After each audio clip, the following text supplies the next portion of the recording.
Queridos amigos, bienvenidos, ¿cómo están? Un placer, un honor estar con ustedes una vez más. Hoy nos toca escatología bíblica. Estoy muy entusiasmado con el tema de hoy. Enseguida vamos a pasar al estudio, al archivo PDF. Espero que anden bien. Estaba haciendo un recuento de las lecciones, del material, y realmente hemos cubierto una cantidad interesante de información, de introducción, de repaso por la historia. Hemos ido cubriendo cosas muy interesantes. Para mí, cada vez que releo este libro, es algo nuevo porque se va formando en la mente como una especie de compendio de todo este conocimiento que está hilado por un pensamiento que es demostrar la coherencia de la profecía en la persona, en el carácter y en la palabra de Cristo. Es tremendo ver eh, es tremendo ver cómo funciona la mente, cómo nuestra mente si mantenemos, digamos, nuestra mente en un estado crítico, como debe ser, ¿no? Que ya es un desafío porque cada cual te quiere llevar cada cual lleva agua para su molino en este mundo, ¿no? El cristianismo, en sus diversas vertientes, no es una excepción a esta norma. La excepción tenemos que crearla nosotros. Ese es el desafío.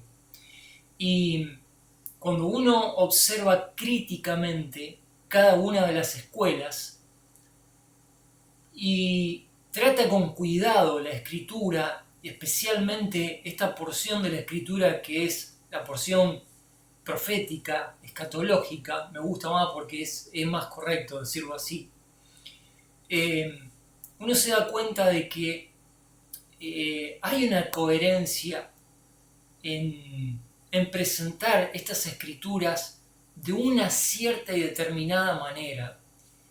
Y eso de por sí ya nos da una seguridad. Ustedes saben que la mente humana está hecha, se sabe, hay mucha información para los que quieran saber si pueden confiar o no en los patrones mentales preestablecidos que trae nuestra mente, nuestro cerebro. Una de las características que tiene nuestro cerebro es que tiene la capacidad de reconocer patrones. Y esto desde la más tierna edad en cualquier ser humano medianamente normal. A medida que vamos desarrollando la parte psíquica, seguimos usando el mismo procedimiento. Este procedimiento que funciona de manera involuntaria, que es esta habilidad que tiene nuestra mente en reconocer patrones. Y hay un placer en la acción de reconocer patrones, como nos puede dar placer armar un rompecabezas, por ejemplo. Seguramente alguno de ustedes ha experimentado alguna vez la rareza que significa estar armando un rompecabezas y poner una pieza y creer que el encastre de esa pieza está bien porque más o menos, estoy hablando de rompecabezas grandes, ¿no? Eso de 1000 piezas, 500 piezas para arriba. Y uno a veces pone y cree, ¿no? que podría ser, pero hay una percepción muy fina en el encastre de esa pieza que nos hace ver que hay una falacia, ¿no? Nosotros queremos ver, queremos creer que entró esa pieza ahí, ¿no? Que es esa. En un rompecabezas grande esto suele pasar, me ha pasado. Pero uno inmediatamente debe reconocer que, claro, estamos hablando de una motricidad fina, ¿no? A lo cual la mente se acostumbra y se hace cada vez más experta. Cuando nos convencemos a nosotros mismos de que no, de que es una mentira, de que esa pieza no va ahí, la retiramos, nos da lástima, ¿no? Porque casi como que iría. Pero vemos que el encastre no es perfecto. Y la tenemos que desechar y el hueco queda vacío, otra vez. Hasta que llega el momento en el cual encontramos esa ficha y entra perfecta. Y eso nos produce una sensación tan placentera. Yo lo he experimentado muchas veces. Te da una sensación tan placentera comprobar visualmente y de manera táctil el encastre perfecto de esa ficha, que uno no tiene la menor duda de que es la que va ahí. Esto suele pasar en el terreno también del estudio de las profecías. Hay profecías que están atadas ahí con hilo, con alambre, con precinto, no sé con qué. Y uno tiene dudas, ¿no? Uno no está convencido. Entonces está bien que preventivamente esas profecías, ¿no? Entre comillas, de la cual se habla tanto, a ver, voy a meter el dedo en la llaga, sin ánimo de ofender, que Israel es el reloj de Dios, por ejemplo, ¿no? Bueno, esto es algo que hay que tomarlo con pinza, porque se puede decir tal vez en algún sentido que Israel es el reloj de Dios, pero amigo, déjenme ser sincero en toda esta cuestión, y perdón que se me está yendo la introducción muy larga, pero si el conjunto de los sucesos de trascendencia política y geopolítica que vemos en este mundo representa de alguna manera algún engranaje, algún mecanismo del reloj de Dios para los últimos tiempos, Israel representa solamente un engranaje. Y a la vista de la escritura no es necesariamente un engranaje principal en el reloj de Dios. Yo diría más bien que el engranaje principal, bueno, no voy a entrar a desglosar eso porque no es el momento, pero sin negarle a Israel una participación en los mecanismos del reloj de Dios, si queremos ir a esa ilustración, hay que reconocer que hay otros engranajes muy importantes que se mencionan en las escrituras y que funcionan como un mecanismo complejo de engranajes en una serie de eventos, ¿no? Tanto en el tiempo cronológico como en el tiempo, digamos, especial, como en eventos especiales, históricos. Hay muchos engranajes que trabajan juntos. Encapricharse en que Israel es el reloj de Dios ya es llevar las cosas a un extremo absurdo. Y esto se podría demostrar por medio de un largo análisis que no va a tener lugar en este momento. Pero, ¿qué es lo que quiero decir? Lo que quiero decir es que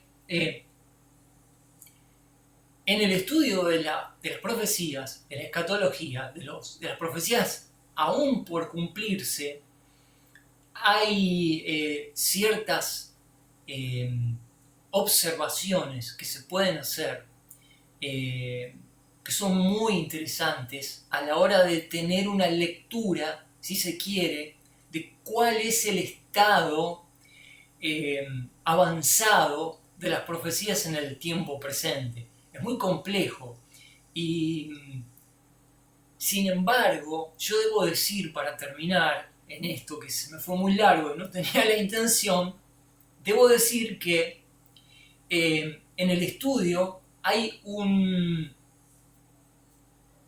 acierto, a través del mucho estudio se puede llegar a obtener una serie de precisiones que nos dan la pauta de la veracidad de la escritura en el cumplimiento profético. Pero esto no es tan simple como muchos desearían o como muchos pregonan. Esto no es tan simple, es más complejo. Y bueno, estamos avanzando en esto y yo quisiera hacer extensivo mi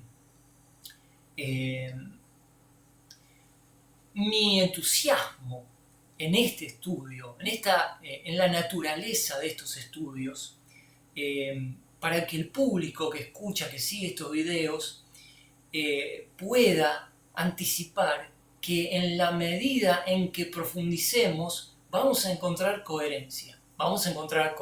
Hay gente que está desde el principio de este estudio acompañándome, esperando encontrar coherencia en algún punto.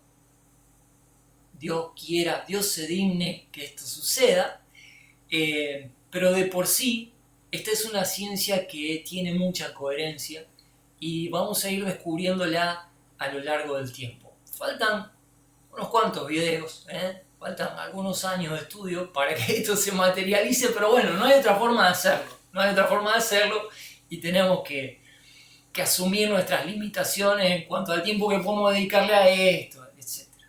Bueno, hoy nos toca hablar de un tema que muchos de ustedes habrán escuchado alguna vez con respecto a las profecías, y es esto que se denomina la tipología. ¿Qué es la tipología? Yo entiendo, a mí me cuesta mucho dar por asumido que hay un montón de cosas que ya se entienden cuando estamos hablando en este curso, en estas lecturas del libro de escatología del Dr. Pentecost. Es verdad que para entrar en este estudio más o menos, hacer pie, y que el agua no te llegue por acá, para sentirte cómodo necesitas manejar algunas cosas que estamos tratando de ir enseñando o compartiendo. Ustedes disculpen si yo uso la palabra enseñar, es una forma de decirlo. Uno va compartiendo estas cosas en la medida en que puede para que la gente pueda seguir este estudio sin perderse, sin que se le haga un bodrio aburrido de términos complejos, en fin. Y yo no doy por asumido que ustedes saben todo. Ninguno de nosotros sabemos todo. Ni siquiera sabemos lo que creemos que sabemos. Entonces, bueno. Pero bueno, uno de los temas que debemos abordar en estas lecturas es el estudio de las tipologías o de los tipos. Algunos sabrán de qué se trata, otros no. Me hice una lista acá de las principales tipologías que hay en la Biblia para que entendamos de qué se trata. Por ejemplo, Adán. Adán es un tipo de... es una tipología... Esperen que ahora se me perdió el machete. Acá está. Adán es un tipo. Él representa algo. Tipifica algo. ¿Qué tipifica según la escritura? Bueno, el primer Adán, el primer hombre cuya desobediencia trajo el pecado y la muerte, ¿no? Esto se narra en Génesis capítulo 2 y 3. Bueno, ¿cuál sería la contrapartida a esta tipología? Bueno, es el antitipo, se denomina así en la jerga técnica. El tipo es Adán, la tipología, lo que se tipifica es Adán, y el cumplimiento de esta tipología es Cristo, de quien se dice en la Escritura que es el último Adán, el postrer Adán. Se hace un contraste entre el primer Adán y el último Adán. Cristo como último Adán por cuya obediencia trajo vida y justicia, dice Romanos 5, 14 y 1 Corintios 15, 22 y 15, 45. Este es un ejemplo de la tipología en la Escritura, que representa a Adán, el primer hombre, y que representa en contraste el postrer Adán, ¿no? Bueno, el Cordero de la Pascua, un tipo con su cumplimiento más conocido, ¿no? El Cordero de la Pascua, ¿a quién representaba? Hoy lo vamos a ver en bastante detalle, más que al Cordero, la institución de la Pascua, ¿no? ¿Qué representaba? Bueno, el Cordero de Dios que iba a venir, que iba a quitar por su sacrificio el pecado del mundo. El arca de Noé. El arca de Noé salvó a Noé y a su familia del juicio del diluvio, según Génesis 6, al capítulo 9. Bueno, una larga narrativa. Obviamente, aquí creemos que la narración de Génesis es literal, que esto ocurrió. Y el antitipo, según la Escritura, es Cristo. Cristo está representado en el arca, Cristo en quien los creyentes encuentran salvación del juicio divino que ha de venir. Primera de Pedro 3, 20 y 21.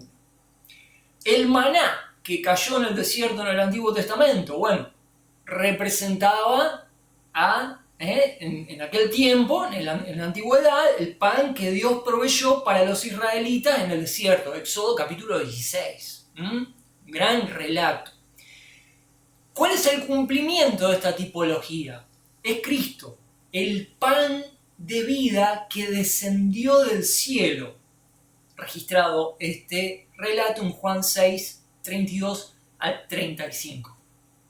Así podríamos seguir con el sacrificio de Isaac, con el sumo sacerdote, con la serpiente de bronce que levantó Moisés en aquella época y sobre la cual, fijando la vista, los israelitas tenían sanidad, esta serpiente que después representaba al Hijo del Hombre que fue levantado, que dio salud o salvación a todos los israelitas que creían en él, que miraban en él, entre comillas, ¿no? El tabernáculo, otro tipo con su vasto cumplimiento en el Nuevo Testamento, que nos llevaría mucho tiempo desglosar. Jonás. Jonás en el vientre del gran pez durante 3 días y 3 noches. El antitipo, el cumplimiento de esa tipología. Cristo en la tumba durante 3 días y 3 noches, dicho literalmente por Cristo en Mateo 12:40, citando esa profecía y un montón de tipologías más. Vamos a ver hoy esto. Vamos por 20 minutos ya, no sé cuánto vamos a ver de esto porque no me quiero estirar mucho. Pero bueno, vamos al archivo PDF que tenemos aquí. Y como ustedes pueden ver ahí en pantalla, tenemos número 2 aquí, los métodos de revelación profética. Hoy entramos aquí en esto, en esta parte. Bueno, estoy para... no sé cómo tengo configurado esto. Me gustaría por ahí resaltar o subrayar algunas cosas. Pero... a ver. Bueno, ahí estaría, pero no es lo que yo quería. Para la próxima. Métodos de revelación profética. Y en los métodos, ahora vamos a leer la introducción, vamos a llegar a la revelación profética por medio de tipos. Esto tiene su palabra en griego, ¿no? Pero no hace falta entrar tan a fondo. Método de revelación profética. Estamos en la página 47, amigos. Y vamos a leer. Además, dice el Dr. Pentecost, prometo para la próxima traerles una fotito del Dr. Pentecost para que a esta altura lo he mencionado bastante y debería haber ido acompañado mínimamente de una fotito, pero la próxima. Además de la recta declaración profética, los eventos futuros fueron revelados por medio de tipos, símbolos, parábolas, sueños y éxtasis proféticos. Nosotros solamente hoy vamos a entrar en la primera, en el primer medio de revelación, que son los tipos.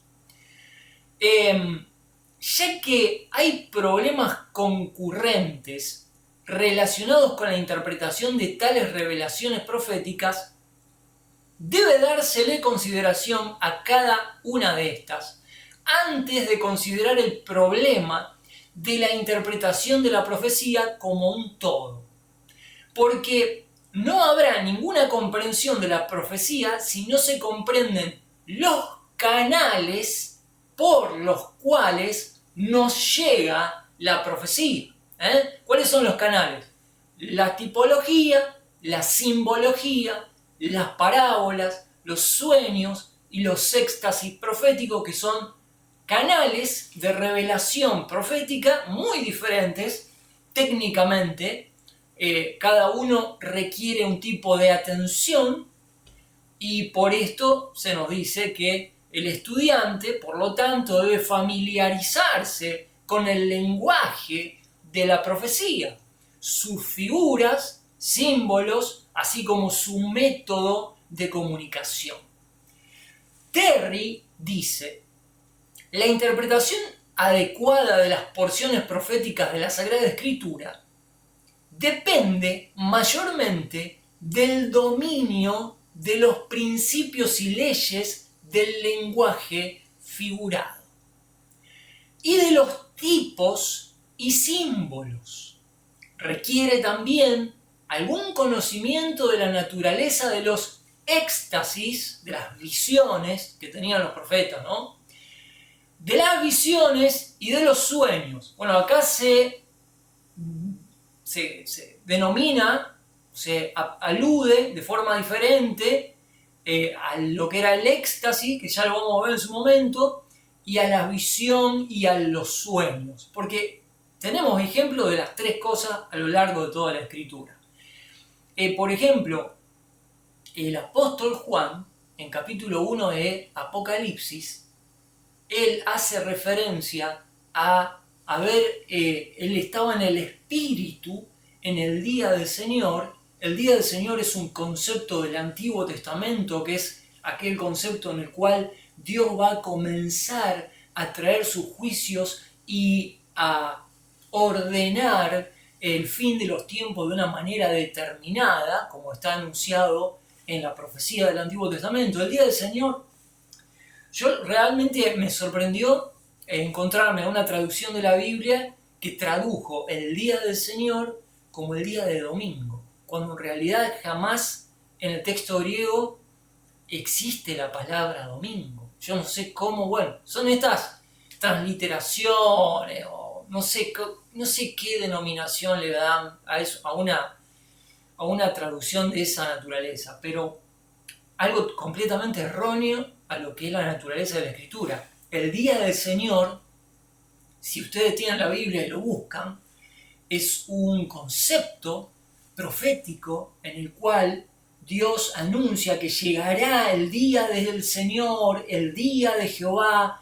Hay varias alusiones a ese tiempo. Es el tiempo en el cual Dios comenzará a traer los juicios y a establecer un determinado y cierto orden en la tierra. Y Juan dice: yo entré de lleno a las visiones en éxtasis y comencé a ver el cumplimiento del día del Señor, del día de Jehová. Comencé a ver el cumplimiento de eso. Juan entendía el concepto de lo que era el día del Señor porque estaba muy habituado a ese término técnico, si quieren, que los judíos entendían, que escuchaban constantemente desde el Antiguo Testamento. El día del Señor es terrible.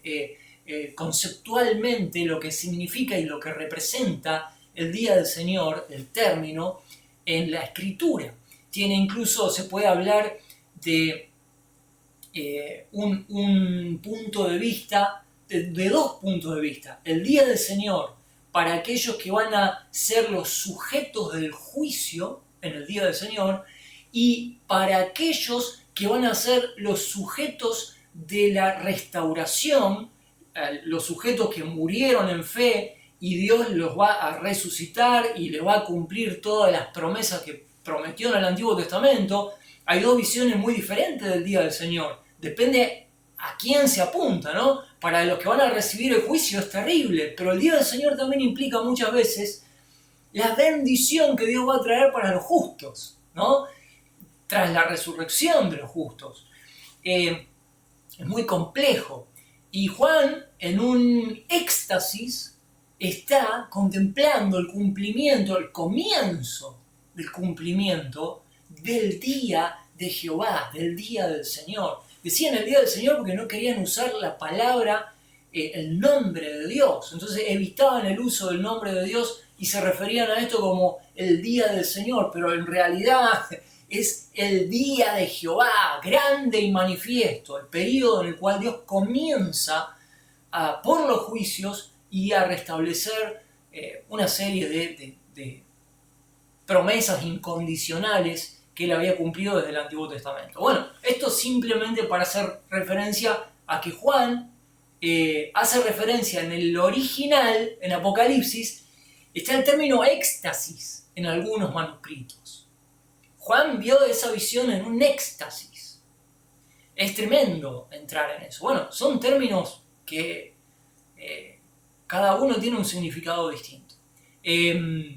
A esto me refiero con lo que dice Terry aquí, son canales de revelación. Algunas veces por medio de sueños, como le pasó por ejemplo a José, que recibió en los sueños, vio a los ángeles que le hablaban y que le daban instrucciones en los sueños, cosa que José después cumplió al pie de la letra. En fin, hay visiones, hay éxtasis, hay muchos tipos de canales por medio de los cuales Dios da las profecías. La letra A, revelación profética por medio de tipos, de tipologías. Vamos a ver cómo andamos de tiempo. Estamos en 28 minutos. Vamos a ver hasta dónde llegamos. Tampoco nadie nos corre. No quiero que sea muy largo. Vamos al número 1, a la letra A primero y al número 1. ¿Quién nos va a ilustrar en cuanto a la tipología? Revelación profética por medio de tipos.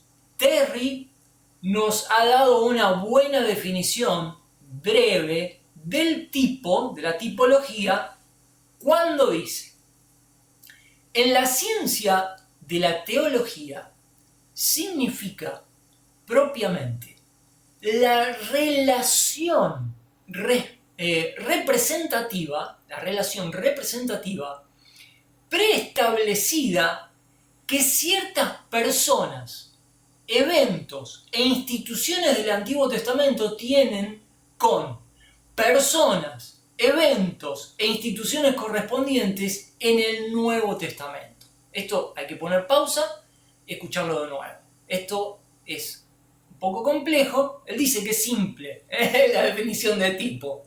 Nosotros ya sabemos lo que es tipo, pero bueno, es necesario edificar un concepto más rico de tipo. Entonces, por esto lo escuchamos al Dr. Terry. En la ciencia de la teología significa propiamente la relación representativa preestablecida que ciertas personas, eventos e instituciones del Antiguo Testamento tienen con personas, eventos e instituciones del Nuevo Testamento, ¿no? Ya vamos a ver los ejemplos. Es muy linda definición. Este concepto básico es ampliado por Angus y Green cuando señalan que debe observarse especialmente los siguientes puntos hablando de las tipologías. Número 1. Aquello que es simbolizado el cumplimiento, es la realidad ideal o espiritual que a la vez corresponde al tipo y lo trasciende. Es complejo, pero hagamos un esfuerzo por entender qué es lo que está diciendo. Vamos al número 2, porque se va a ir aclarando. El tipo puede, piensen en un ejemplo concreto, piensen en, cuando hablamos de tipo, yo les propongo el maná, el pan que descendió del cielo cuando los israelitas habían salido de Egipto. Dios los alimentó con un pan que descendía del cielo.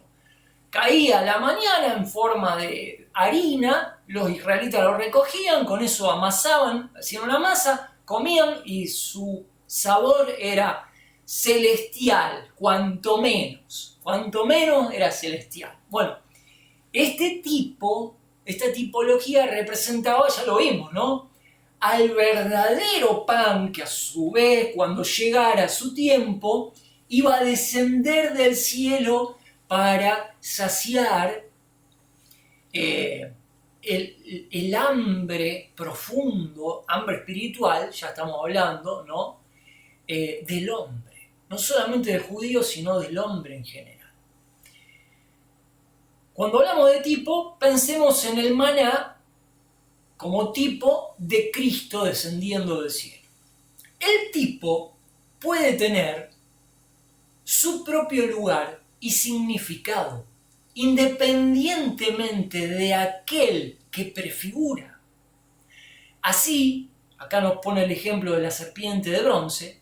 La serpiente de metal trajo sanidad a los israelitas, aún aparte de la mayor liberación que debía simbolizar. En aquel momento los israelitas estaban asediados por una invasión de serpientes, eran picados y Dios mandó a hacer una serpiente establecida en un asta de bronce, y los israelitas debían mirar para salvarse, para salvar su vida, debían fijar la vista en la serpiente de bronce y vivían. Bueno, puede tener el tipo su propio lugar y su propio significado. En su contexto vemos esto, cómo funcionaba, ¿no? Independientemente, este significado va en relación de aquel que prefigura, esta serpiente que prefiguraba a Cristo. Así la serpiente de metal trajo sanidad a los israelitas, aparte de la liberación que simbolizaba en un futuro. Número 3. Se sigue, por tanto, que el tipo pudo haber sido para ese entonces mal comprendido en su más alto carácter. Hablando del tipo de la serpiente de bronce, hay un pasaje en el libro de los Reyes que dice que, creo que fue el rey Ezequías, que agarró la serpiente de bronce y la destruyó. ¿Por qué? Porque los israelitas habían cambiado totalmente su significado y le rendían culto y hasta la habían bautizado con otro nombre a la serpiente de bronce, que era la de la época de Moisés. Era una reliquia que había pasado, ¿no?, de generación en generación, desde la época de Moisés, pasando por los jueces, los reyes, hasta el tiempo de Ezequías, y dice que la destruyó. Le pongo, si quieren, búsquenlo, no sean vagos, busquen el pasaje. Yo creo que si lo busco lo encuentro enseguida, pero bueno, búsquenlo. La destruyó. Fíjense hasta qué punto un tipo, una tipología, puede, como dice acá, estar mal comprendido, mal interpretado por los de su tiempo en su más alto carácter. Claro, el carácter de esta serpiente, lo que tipificaba, lo que representaba, vamos a decir, esta serpiente de bronce no se iba a cumplir sino hasta el momento de Cristo. En el momento de Cristo, especialmente cuando Cristo dice: así como Moisés levantó la serpiente de bronce en el desierto ustedes van a tener vida cuando el Hijo del Hombre sea levantado, y esto daba a entender de la muerte, que moriría. Bueno, claramente ahí se establece el tipo con el cumplimiento, ¿no? Estas cosas, evidentemente, no podemos pretender de que los que estaban afectados en su contexto original tuvieran un concepto demasiado elevado. Más en el caso de Israel, que era un pueblo, como cualquier otro, seres humanos, dados a la idolatría. A ver, yo creo que cualquiera en lugar de ellos hubiera cometido el mismo error, hubiera hecho el mismo cachivache, pero olvidate, esto es seguro. Vos, yo, cualquiera en el lugar ese hubiera hecho lo mismo. Si hacemos algo bien es por la virtud de Cristo. Olvidate, no hay otra, no hay mérito acá. Seguimos. Generalmente, en cuanto a los símbolos se refiere, la esencia de un tipo, piensen en la serpiente, o piensen en el pan, o piensen en Moisés, como el legislador de Israel, o piensen en el sumo sacerdote, ¿no? Que era el tipo de Cristo que iba a llegar, ¿no? La esencia de una tipología debe distinguirse de lo accesorio. ¿Qué quiere decir esto? Cuando estudiamos las tipologías, si vos estás interesado en esto y ahora te pones y googleás tipología o tipos de Cristo, tipos y antitipos en la Biblia, bueno, si vos te metés en esto, una cuestión que hay que tener bien clara es que lo importante en una tipología es la esencia, que se distingue de lo accesorio. ¿Qué quiere decir esto? No podemos perder tiempo o no podemos perder de vista que el tipo representa una cosa muy concreta en el Nuevo Testamento. No podemos perdernos, por ejemplo, como suele pasar, voy a dar este ejemplo. Los creyentes, bueno, hoy vamos a estudiar al sumo sacerdote como tipo de Cristo. Bien, perfecto. Vamos, estudiemos. Y nos metemos en un estudio de las 12 piedras que estaban en el pectoral, en el pecho del sumo sacerdote, en la placa ahí, y le inventamos a cada piedra un significado espiritual del color, del poder de la piedra. Bah, esto no es serio, esto no es serio. O de los flecos de la túnica del sumo sacerdote. A ver, el diseño de la vestimenta del sumo sacerdote evidentemente tiene un propósito, pero una cosa es la esencia de esta representación y otra cosa es la cuestión accesoria. O sea, no nos tenemos que ir por las ramas cuando en realidad la tipología funciona haciendo énfasis en la cuestión esencial. ¿Se entiende lo que digo? No hay que moverse de la esencia. Cuando te mueves de la esencia, ahí seguro haces cachivache. Seguro.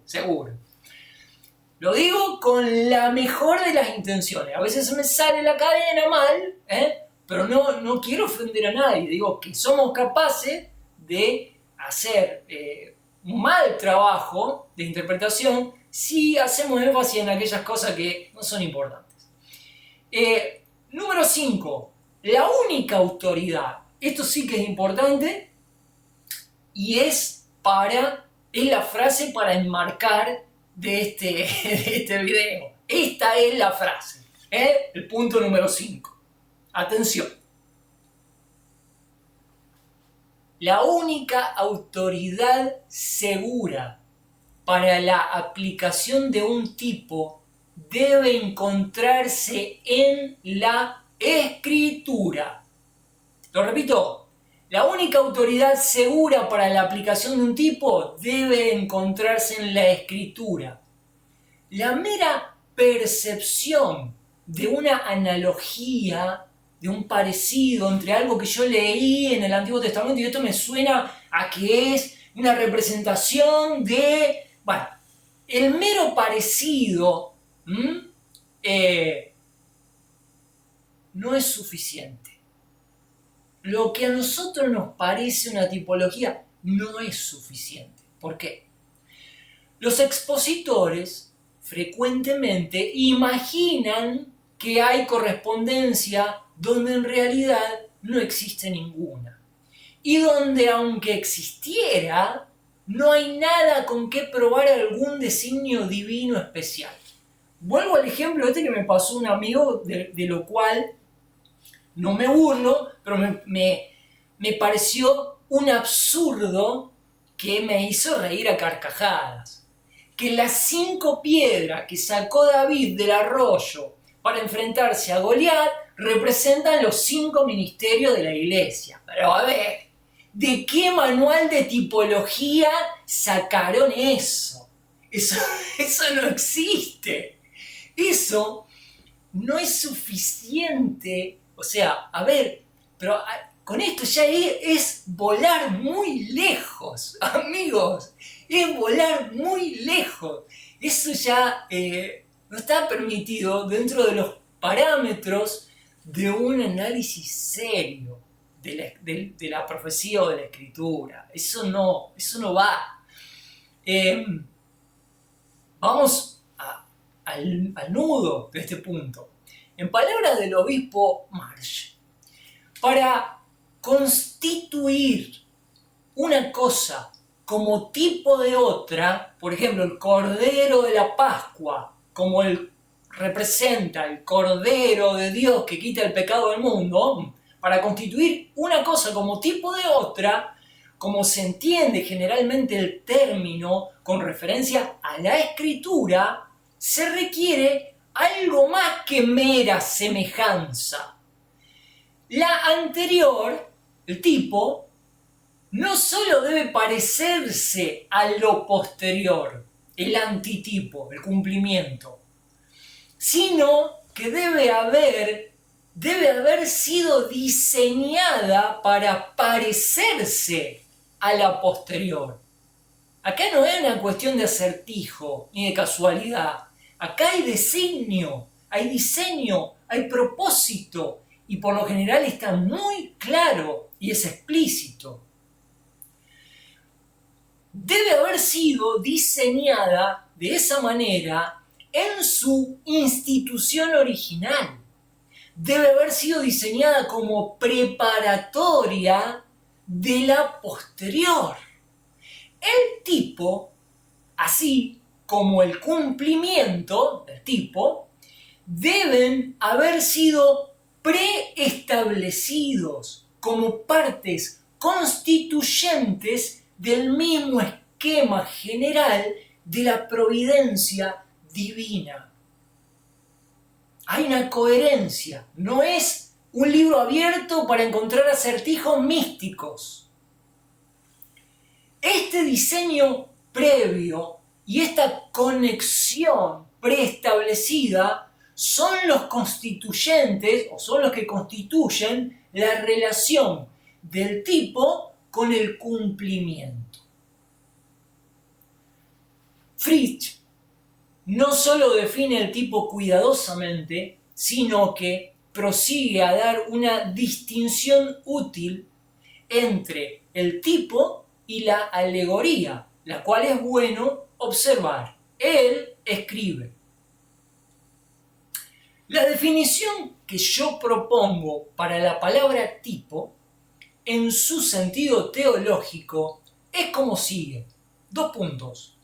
Un tipo es una institución, un evento histórico. A ver, una institución, ¿a qué se refiere? La Pascua. La Pascua es un tipo de el cumplimiento que está en el sacrificio del Cordero de Dios, ¿no? Fue una institución establecida por Dios en el Antiguo Testamento, algo muy serio, lo más serio de todo de las instituciones establecidas por Dios.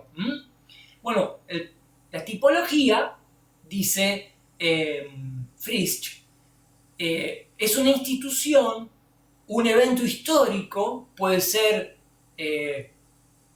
el momento en el cual sale agua de la roca en el desierto para dar de beber al pueblo de Israel. La roca era Cristo, dice el Nuevo Testamento, claramente estableciendo el tipo y el cumplimiento. Una roca que se abre y milagrosamente sale agua para dar de beber a su pueblo, representado en Cristo, que es la roca de la cual mana la vida, ¿no? Bueno, Fritsch no se mueve de donde no se tiene que mover, está perfecto. El tipo es una institución, un evento histórico o una persona, podría ser el sumo sacerdote, establecida por Dios. Fíjense, acá donde vamos al punto. ¿Quién establece los tipos, las tipologías? Son cosas establecidas por Dios que prefiguran efectivamente alguna verdad relacionada con el cristianismo. Algunos preferirán esta frase como la que podemos enmarcar hoy, ¿no? Es muy interesante. Primero, al definir el tipo como una institución, un evento histórico o una persona, estamos haciendo hincapié en el hecho de que el tipo debe ser significativo y real por derecho propio.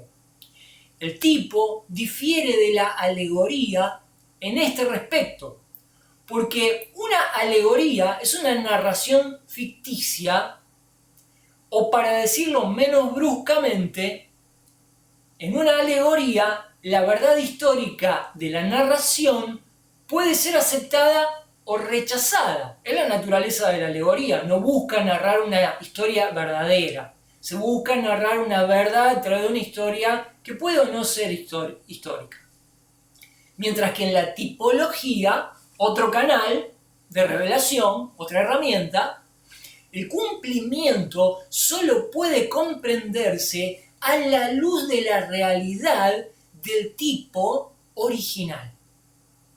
¿Cómo hacemos para comprender el valor, la trascendencia de la muerte de Cristo como el Cordero de Dios?